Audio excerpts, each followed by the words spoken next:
विकास जीना मरना सबका लगा रहता है। हम क्या कर लेंगे विकास करके, अमर तो हो नहीं जाएंगे। हाँ, लेकिन मोदी जीत गए तो आपकी रोड पे आ जाएगी पूरी, क्योंकि जिताना नहीं चाहते मोदी को। बीजेपी में महंगाई वगैरह से हम भी तंग हैं, बेरोजगारी से तंग है, लेकिन हमारा सनातनी गर्व जो है वो मेंटेन है। और अगर सपा को कहिए तो सपा का भी चरित्र देख चुका हूं मैं। हमें तो पहली बात बहुत कष्ट होगा, सही सही बता रहे हैं आपको। क्यों? क्योंकि पहले नंबर पे कांग्रेस लीजिए तो इसका शासन कई साल देखा गया है, 40-50 साल। अब वो भाई जिसके वोट में डालता है ना, उसमें वो जीत पा जाएगा। नमस्कार, स्वागत है आप सबका न्यूज़ पर। दोस्तों, मैं हूं कुलदीप यादव। लोकसभा चुनाव का आज लास्ट चरण की वोटिंग यानी 7वें चरण की वोटिंग 1 जून को खत्म हुई। अब इसमें सबके मन में एक सवाल आता है कि 2024 का प्रधानमंत्री कौन बनेगा। दोस्तों, सबको 4 जून का इंतजार होगा। इसी परिप्रेक्ष्य में आज हम लोगों से बात करेंगे कि 2024 का प्रधानमंत्री कौन बनेगा। दूसरा सवाल हमारा होगा कि भाजपा का जो 400 पार वाला दावा है वो कितना सच साबित होगा। 400 पार क्या भाजपा करेगी या नहीं करेगी। तीसरा सवाल हमारा रहेगा 2019 की तुलना में 2024 में भाजपा की कितनी सीटें आएंगी, यानी सीटें बढ़ेंगी या सीटें कम होंगी।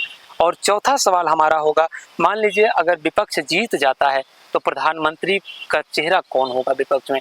मोदी जीतेंगे और कोई नहीं जिताना चाह रहे हो आप? हम जिताना चाहते थे उनको पंजा। जिताना चाहते हैं पंजाब, तो मोदी का हम जिता नहीं रहे, वो जीत जाएंगे हमारे साथ। अगले साल भी नहीं जीत पाते थे, वो भी जीत पा जाते। अब वो भाई जिसके वोट में डालता है ना, उसमें वो जीत पा जाएगा मोदी के पास। हाँ विपक्ष अगर जीत जाता है हाँ, तो कौन सा चेहरा प्रधानमंत्री कौन बन सकता है? अब जीत पाएंगे तो वही भाई जीतेंगे, मोदी। अगर विपक्ष जीतता है तो कौन बनेगा? अब विपक्ष जीतेगा भाई, देखो कौन बनेगा। कौन बनाना चाह रहे हो? 400 पार हो जाएगा। देखते हैं 4 तारीख को क्या ज्यादा लगता है। अब हमको इतना तक उम्मीद नहीं, अब की पब्लिक जो रोड पे आ जाएगी अगर जीत जाएंगे। हाँ, लेकिन मोदी जीत गए तो आपकी रोड पे आ जाएगी पूरी, क्योंकि जिताना नहीं चाहते मोदी को। लेकिन कई तरह जीत जाएंगे। हाँ, जब बेईमानी से जीतेंगे तो भाई तो जीत जाएंगे। चलिए, अगर हम सही बताएं तो हमें खुद नहीं पता है कि कौन जीत सकता है। हम खुद जिज्ञासा से भरे हुए हैं, इंतजार कर रहे हैं कि कौन जीतेगा। और ये है कि जीत तो ऐसे हल्ला के अनुसार देखिए तो लगता है सपा भी जीत रही है और बीजेपी भी जीत रही है, कांग्रेस भी जीत रही है। लेकिन थोड़ा इंतजार करूंगा मैं, कुछ भी कहने से पहले इतनी जल्दीबाजी नहीं करूंगा, क्योंकि ज्योतिषी हूँ नहीं, उस हिसाब से लगाता है। 2019 के अप्रॉक्स 2024 में बीजेपी की सीटें ज्यादा आएंगी या कम? देखिए, अगर ज्यादा आ जाती हैं तो भी ठीक है, अगर कम आती हैं आपके अनुसार क्या, आपको क्या लगता है? हमारे अनुसार ज्यादा आना चाहिए, लेकिन जो फैक्ट दिख रहा है ऐसा होता नहीं है।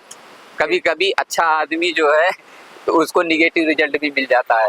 अगर गठबंधन जीतता है, गठबंधन 24 का चुनाव जीतता है, 4 तारीख को अगर रिजल्ट आते हैं, मान लीजिए गठबंधन जीत रहा है, मान लीजिए बीजेपी जीत रही है, लेकिन अगर कोई गठबंधन जीतता है तो विपक्ष में आप किसको प्रधानमंत्री, मतलब गठबंधन में किसको प्रधानमंत्री देखना चाहते हैं?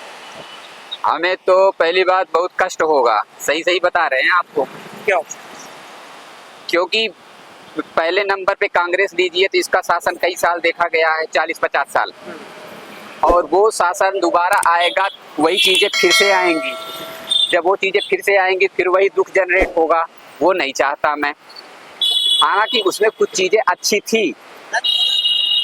और अगर सपा को कहिए तो सपा का भी चरित्र देख चुका हूं मैं। अखिलेश के जमाने में सुधार हुआ है, लेकिन इस पे जो दाग लगा है राम भक्तों पे गोलियां चलवाने वाला, वो हमको कभी स्वीकार नहीं होता है। तो वो चीज, विकास जीना मरना सबका लगा रहता है। हम क्या कर लेंगे विकास करके, अमर तो हो नहीं जाएंगे। लेकिन ये है कि इनका चरित्र मैं भी 10-15 साल तो देख ही लिया हूँ। अगर वो आएगा दोबारा तो फिर चौराहे चौराहे गुंडई होगी, हल्लाबाजी होगी, वो चीज हमें पसंद नहीं है। और तीसरी बात रही बीजेपी की, बीजेपी में महंगाई वगैरह से हम भी तंग हैं, बेरोजगारी से तंग है, लेकिन हमारा सनातनी गर्व जो है वो मेंटेन है। वो हमें जो चीज बीजेपी से मिल रही है वो चीज अभी फिलहाल किसी दूसरे पार्टी में नहीं है। इसलिए हम तो चाहेंगे कि जो थोड़े बहुत मिल रहा है पहले वही बना लिया जाए। बीजेपी को ही हम महत्व देते हैं, बीजेपी को नहीं, सनातनी वजह से बीजेपी को महत्व देते हैं। 400 पार वाले दावे को आप कितना पॉजिटिव या निगेटिव मानते हैं? बीजेपी के 400 पार वाले दावे, 400 पार वाला दावा अगर हम भी होते बीजेपी के नेता तो हम भी यही कहते। क्योंकि हमें तो माहौल बनाना है पॉजिटिव, ताकि सकारात्मक हमारा बढ़े, हमारा परिणाम सकारात्मक आवे। तो वो तो उनके पर्सनल विचार होते हैं, ऐसा कहने वालों के लिए हम लोग जो है सोच समझ सकते हैं।